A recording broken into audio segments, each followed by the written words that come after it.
I think I would make a very good astronaut. To be a good astronaut you have to be intelligent, and I'm intelligent.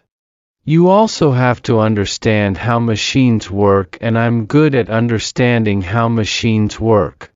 You also have to be someone who would like being on their own in a tiny spacecraft thousands and thousands of miles away from the surface of the Earth and not panic or get claustrophobia or homesick or insane.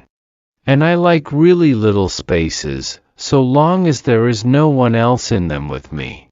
Sometimes when I want to be on my own, I get into the airing cupboard outside the bathroom and slide in beside the boiler and pull the door closed behind me and sit there and think for hours, and it makes me feel very calm. So I would have to be an astronaut on my own, or have my own part of the spacecraft which no one else could come into. And also there are no yellow things or brown things in a spacecraft, so that would be okay, too. And I would have to talk to other people from mission control, but we would do that through a radio link-up and a TV monitor, so they wouldn't be like real people who are strangers, but it would be like playing a computer game. Also, I wouldn't be homesick at all because I'd be surrounded by lots of the things I like, which are machines and computers and outer space. And I would be able to look out of a little window in the spacecraft and know that there was no one else near me for thousands and thousands of miles, which is what I sometimes pretend at night in the summer, when I go and lie on the lawn and look up at the sky, and I put my hands round the sides of my face so that I can't see the fence and the chimney and the washing line, and I can pretend I'm in space. And all I could see would be stars. And stars are the places where the molecules that life is made of were constructed billions of years ago. For example, all the iron in your blood which stops you from being anemic was made in a star. And I would like it if I could take Toby with me into space, and that might be allowed because they sometimes do take animals into space for experiments. So if I could think of a good experiment you could do with a rat that didn't hurt the rat, I could make them let me take Toby. But if they didn't let me, I would still go because it would be a dream come true. The next day at school I told Siobhan that Father had told me I couldn't do any more detecting, which meant that the book was finished. I showed her the pages I had written so far, with the diagram of the universe and the map of the street and the prime numbers. And she said that it didn't matter. She said the book was really good as it was, and that I should be very proud of having written a book at all, even if it was quite short, and there were some very good books which were very short, like Heart of Darkness, which was by Conrad. But I said that it wasn't a proper book because it didn't have a proper ending, because I never found out who killed Wellington, so the murderer was still at large. And she said that was like life, and not all murders were solved and not all murderers were caught. Like Jack the Ripper. I said I didn't like the idea that the murderer was still at large. I said I didn't like to think that the person who killed Wellington could be living somewhere nearby, and I might meet him when I went out for a walk at night. And this was possible because a murder was usually committed by a person who was known to the victim.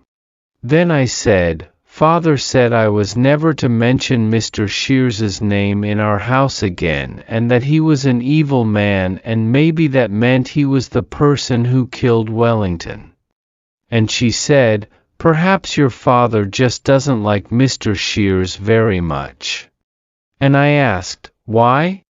And she said, I don't know, Christopher. I don't know because I don't know anything about Mr. Shears. I said, Mr. Shears used to be married to Mrs. Shears and he left her, like in a divorce. But I don't know if they were actually divorced. And Siobhan said, "Well, Mrs. Shears is a friend of yours, isn't she? A friend of you and your father. So perhaps your father doesn't like Mr. Shears because he left Mrs. Shears. Because he did something bad to someone who is a friend." And I said, "But father says Mrs. Shears isn't a friend of ours anymore." And Siobhan said, "I'm sorry, Christopher. I wish I could answer all these questions, but I simply don't know." Then the bell went for the end of school. The next day I saw 4 yellow cars in a row on the way to school, which made it a black day, so I didn't eat anything at lunch and I sat in the corner of the room all day and read my A-level maths course book. And the next day, too, I saw 4 yellow cars in a row on the way to school, which made it another black day too, so I didn't speak to anyone, and for the whole afternoon I sat in the corner of the library groaning with my head pressed into the join between the 2 walls, and this made me feel calm and safe. But on the 3rd day I kept my eyes closed all the way to school until we got off the bus, because after I have had 2 black days in a row I'm allowed to do that. But it wasn't the end of the book, because 5 days later I saw 5 red cars in a row, which made it a super good day, and I knew that something special was going to happen. Nothing special happened at school, so I knew something special was going to happen after school. And when I got home I went down to the shop at the end of our road to buy some licorice laces and a Milky Bar with my pocket money. And when I had bought my licorice laces and a Milky Bar I turned round and saw Mrs. Alexander, the old lady from number 39, who was in the shop as well.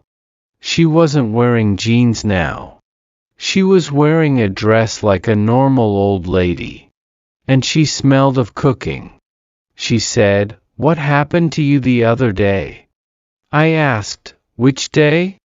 And she said, "I came out again and you'd gone. I had to eat all the biscuits myself." I said, "I went away." And she said, "I gathered that." I said, "I thought you might ring the police." And she said, "Why on earth would I do that?"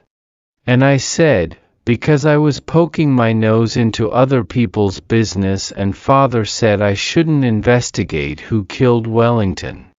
And a policeman gave me a caution, and if I get into trouble again it will be a lot worse because of the caution." Then the Indian lady behind the counter said to Mrs. Alexander, "Can I help you?" And Mrs. Alexander said she'd like a pint of milk and a packet of Jaffa cakes, and I went out of the shop.